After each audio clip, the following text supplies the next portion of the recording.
Programme میں خوش آمدید ناظرین. پرائم منسٹر صاحب نے آج تقریر کی, کچھ پیغام دینا چاہ رہے تھے, شاید پوری طرح دے نہیں پائے. شاہ محمود قریشی صاحب فارن منسٹر ہمارے ساتھ لائن پر ہیں, کاٹھیا صاحب بھی ہمارے ساتھ بیٹھے ہیں پیپلز پارٹی کی طرف سے, رویل اصغر صاحب ہیں, پروفیسر ابراہیم صاحب ہیں.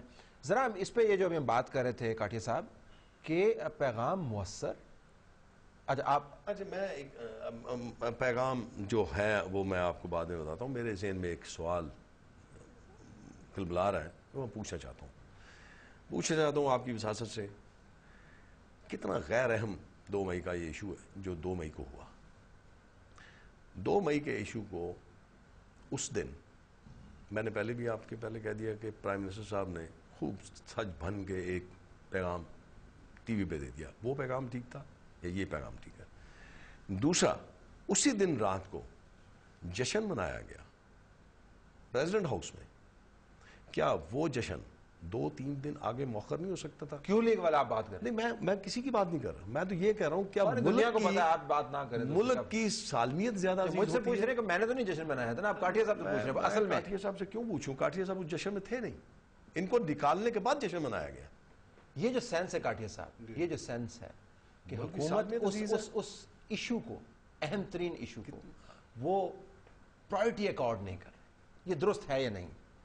نہیں, پرائرٹی جتنی یہ دے سکتے ہیں اتنی دے رہے ہیں. جتنی دے سکتے ہیں یہ دینی چاہیے, جتنی دے سکتے ہیں اتنی دے رہے ہیں. لیکن آپ جملہ سن لیں گے, جتنی دے سکتے ہیں. بات صحیح ہے. دیکھیں میں آپ کو بتاؤں, آپ یہ جو برابری کی سطح کی بات کرتے ہیں نا, جو بھی یہ کرتے ہیں, امریکہ کے ساتھ آپ کیا برابری ہے آپ کی؟ ہم تو اپنے اس نے امریکہ قومی ضرورت کے معیار کی برابری کی بات right on the first day انہوں نے یہ کہا تھا کہ ہمیں ہائی ویلیو ٹارگٹ جہاں بھی ملے گا ہم اس کو چیز کریں گے. اس میں کوئی قوم کو اندھیرے میں نہیں رکھا گیا. پروفیسر صاحب بھی یہی ہے.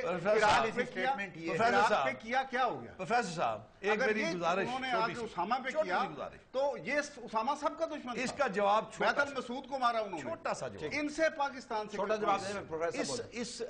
آپ اس گیم میں نہ جائیے کہ مسعود کو کس نے مارا یا مسعود کیسے مارا. آپ اس گیم میں نہ جائیے. تنہا ایک شخص جس کا نام اسامہ بن لادن, اس کے مقابل وہ فوج, وہ طاقت جو اپنے آپ کو دنیا میں خدا کہتی ہے, جس سے آج ہم ڈرتے ہیں, جس کے لیے تقریر لکھنے والا اس کے لیے کوئی نام نہیں لکھتا اس میں, کون اسامہ بن لادن کو لے کے آیا یہ نہیں بتاتے کہ امریکہ لے کے آیا. 11 سال اس نے ناکو چنے چبوائے تنہا. آپ تو اس کو ورشپ کر رہے ہیں, ہیرو ورشپ کر رہے ہیں. میں تو کہتا رہوں گا جی, میں تو کہوں گا.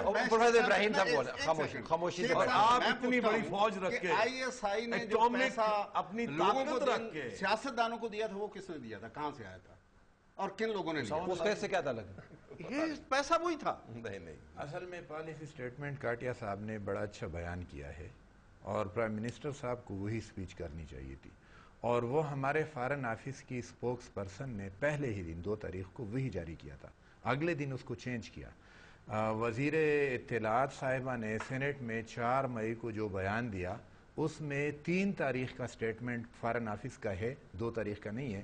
اور 2 تاریخ کے سٹیٹمنٹ میں یہی بات جو کاٹیا صاحب فرما رہے ہیں کہ امریکہ کی یہ ڈکلیئرڈ پالیسی تھی کہ وہ اسامہ بن لادن کو جہاں بھی پائے اس کو قتل کریں گے. اب اصل پالیسی وہ ہے, ان کی وہ پالیسی ہے, اس پالیسی کے سامنے ہم بچ گئے ہیں, ہم ڈہ گئے ہیں. اور یہ ان کو سٹیٹمنٹ دینا چاہیے, اگر جرت ہو پرائم منسٹر میں تو اس کو یہی کہنا چاہیے, لیکن یہ جرت بھی نہیں کر پا رہے. وہ کہتے ہیں ہمارے نیوکلیئر ایسڈ بڑے سلامت ہیں اور بالکل ہم ٹھیک ٹھاک ہیں. اگر ٹھیک ٹھاک ہیں تو یہ یعنی اصل بات یہی ہے کہ اوباما نے ایک دعویٰ کیا, اس کا یہ دعویٰ بین الاقوامی قوانین کی دھجیاں بکھیرنے کے مترادف ہے, اور اس دعوے کو ہمارے صدر نے اور ہمارے پرائم منسٹر نے ایکسپٹ کیا. آج کی پالیسی میں آپ آج کی سپیچ میں تبدیلی نہیں نظر آئی. لیٹ می گو شاہ صاحب, ہمارے پاس 1.5 منٹ ہے بریک سے پہلے, ذرا یہ بتائیے گا امریکہ کے ساتھ انڈرسٹینڈنگ کے اندر یہ جو یونیلیٹرل ایکشن ہے جس کی وجہ سے ہم ساری یہ بحث کر رہے ہیں, یہ کہاں پہ فگر کرتا تھا, ہماری کیا انڈرسٹینڈنگ تھی یونیلیٹرل ایکشن پر؟ طلعت, ہماری ایک بڑی کلیئر انڈرسٹینڈنگ تھی اور ہماری ایک کلیئر ریڈ لائن تھی کہ نو بوٹس آن پاکستانی سوئل. یہ ہم واضح کر چکے تھے, اور اس پر جتنے سٹیک ہولڈرز ہیں یہ متفق تھے. یہ مشرف صاحب کے زمانے میں بھی تھی, آج بھی تھی, کہ کوئی